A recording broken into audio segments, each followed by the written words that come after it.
एक छोटे से गांव में वीर और जय नाम के दो दोस्त रहते थे। दोनों सेना में भर्ती होकर देश की सेवा करना चाहते थे।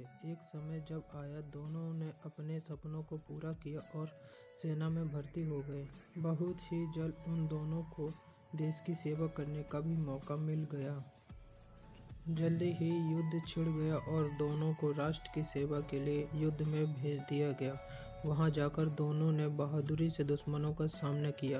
लड़ाई के दौरान जय बुरी तरह घायल हो गया।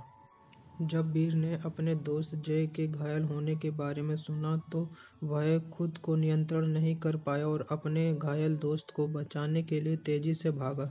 अचानक उनके कप्तान ने उसे रोका और कहा, अब वहां जाने का कोई मतलब नहीं। जब तक तुम वहां पहुंचोगे तब तक तुम्हारा दोस्त वीर गति को प्राप्त हो जाएगा और तुम भी अपनी जान को जोखिम में डालोगे। लेकिन वीर अपने कप्तान की बात से बिल्कुल सहमत नहीं था। उसने कप्तान की बातों को नज़रअंदाज कर दिया और अपने घायल दोस्त को बचाने के लिए आगे पहुंच गया।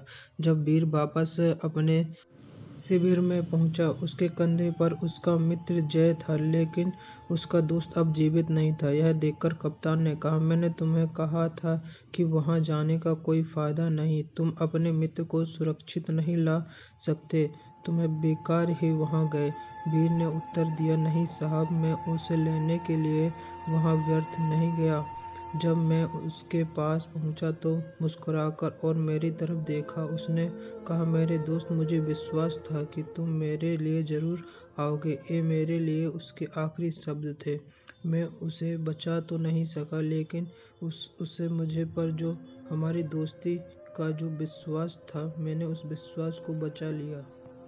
दोस्ती की नींव विश्वास पर टिकी है। एक दूसरे के प्रति जितना ज़्यादा विश्वास होता है, दोस्ती उतनी ही पक्की होती है। भले ही खुद टूट जाना, लेकिन अपने दोस्त का विश्वास कभी टूटने नहीं देना। मैं दोस्ती के लिए कुछ शब्द बोलना चाहता हूँ। कौन किससे चाहकर दूर होता है? हर कोई अपने हालातों से मजबूत होता है। हम तो बस इतना जानते हैं, हर